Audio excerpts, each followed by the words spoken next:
AD has to get back to playing basketball at a very, very high level. Obviously, we know he's missed a ton of time. This is what we was afraid of. That he was going to come back really rusty. It's going to take him a while to get back into it. I like the fact that he came back early.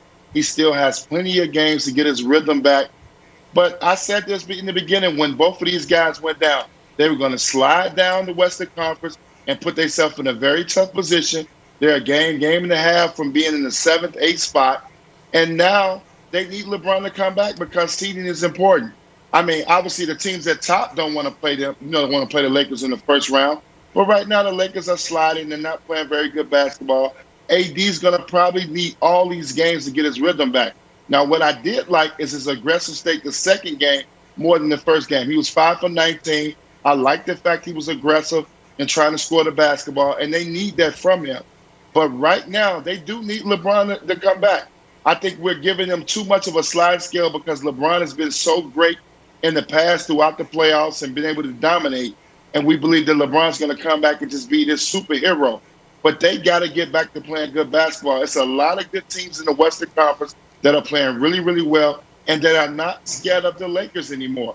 They're not scared of the Lakers. They're going to give them a tough battle. No. And now you're talking about a very tough route to get to the NBA Finals if you got to go from the 8th spot. Okay, well, they're not going to have to go from the 8th spot. But the loss to Dallas on Saturday was their worst loss of the season. That was a terrible loss. They were up 17 points. That's right. And then they couldn't score for seemingly 20 minutes, and they end up getting blown out. And it was a doubly damaging loss because they now don't have the tiebreaker with Dallas. They lost the season series 2-1, and so if Dallas ties them at the end of the year, the Lakers drop to 6 and Dallas is the 5. As they currently sit at the 5, their path to the Western Conference Finals could not be better.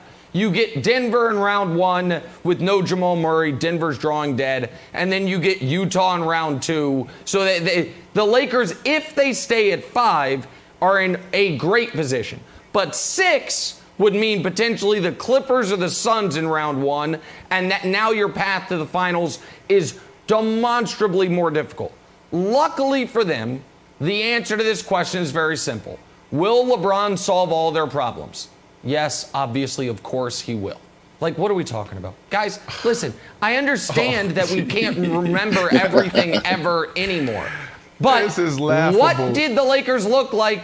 Okay, Brandon, except for the fact that this is the team that what? Tell me. You come back from Vegas. You come back from Vegas and you just start off our week like this. I mean, the first half of the show's been smooth. You know, you haven't made any bold statements, and then you come back and say LeBron is going to solve the problem. Well, let's go back to 2019. 2019, no AD. What happened? Lakers don't make the playoffs. 2020, what happens? They win it. Now, there's so many things that go into them winning it, the team that they had, the situation. But AD played sensational. Go in the bubble. AD ascended to a position where we were saying, is he the best player in the NBA today? Now we start the season, this year's season, 2021 season. And what happens? AD is not playing well. So, yes, he took off 2 months. There's some rust there. But he comes back and picks up exactly where he left off, and that's not playing good basketball. So I don't know how much of it is him being rusty or how much of it is him picking up where he left off. That's the problem with your team. You need both. You need AD to play the AD ball that he played in the bubble, and you need the LeBron to come back and be LeBron. And I don't see AD picking up his slack. Except you're wrong. They only need Anthony Davis to be great in the finals. LeBron, if Anthony Davis was done for the year, the Lakers would win the West based on the strength of LeBron. And how can I say that? How can you say that, Nick? Because he is the only player in the league that can control every facet of the game. He dictates the speed.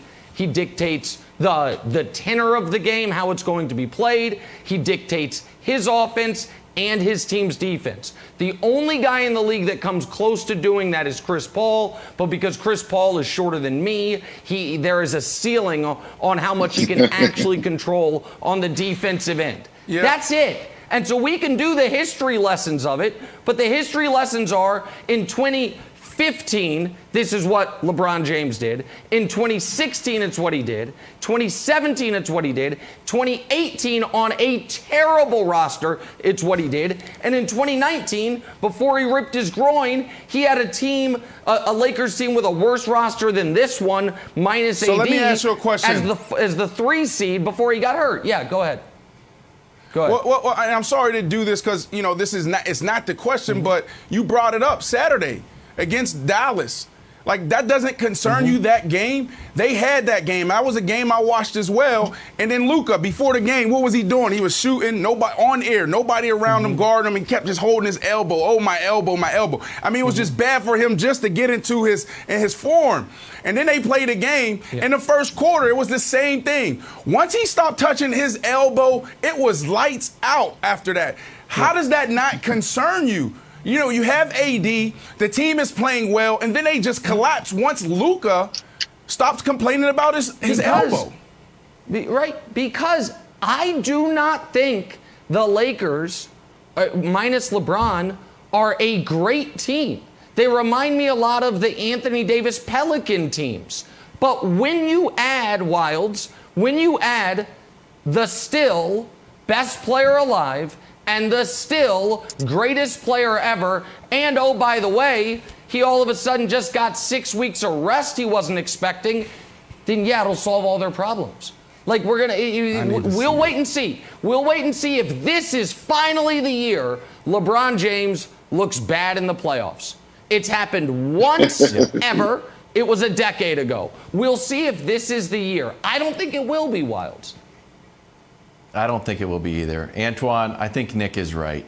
I don't think anyone on the West wants to play LeBron, and I think every team in the East is hoping that someone takes LeBron out on the way to the finals because the Nets don't want LeBron, Embiid doesn't want LeBron, Giannis doesn't want LeBron. And I don't know how many pieces you can subtract from the Lakers until a team will be like, oh, yeah, you know what? We want to play LeBron. Anthony Davis at 50%, you still want to avoid them. Oh, let's say Schroeder wins the lottery and he decides to move. I'd still be afraid of them. I would be afraid of the Lakers regardless. LeBron in the bench in Kuzma, it doesn't matter. LeBron is still the answer. Kuzma. I think Nick is right, and I think every team wants to avoid them, Antoine. No. He's right in the sense that I wouldn't want to play the Lakers at the 8th seed or the 7th seed. Of course, you're right about that. But the Lakers are not the same team they were last year that won the championship. Anthony Davis is not playing at the level that he played in the bubble. He's got some time, obviously, to get there, but he's not the same player. He did not start the season off the same way, and he's not the same player. You're banking that LeBron James is going to be this superhero or come back and everything's going to be different. Their team is different. They don't have Rajon Rondo. They don't have Dwight Howard. They do not have JaVale McGee. Those guys were huge in them winning the championship. I got to see it to believe it. I got to see other guys step up and make plays. They also had Danny Green to add to that equation. These other guys, I don't like to pick up with Wes Matthews. He's had a horrible season.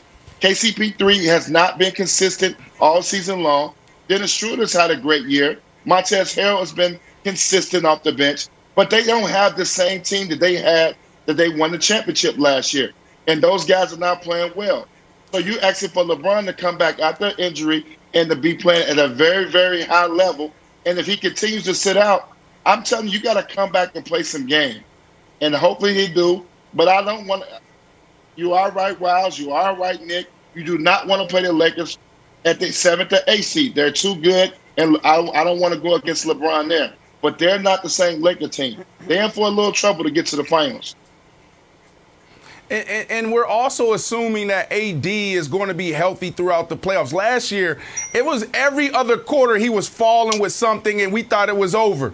Falling down at the scorer's box, holding on to his Achilles, holding on to his calf. LeBron James walking past him in frustration like, come on, man, toughen up. This weekend, we thought it was over again. You see how he responded when somebody touched his calf? He just hopped in the air like it's like something. Right. Everybody was like, oh, no, not again. So, that's us assuming that AD is going to be healthy and fine. It seems like any minute, Jenna, he can go down and it could be over. Thanks for watching. Subscribe here to get the latest from the show. Also, be sure to check out more of the best clips from First Things First, or go watch a few segments from our other shows on FS1.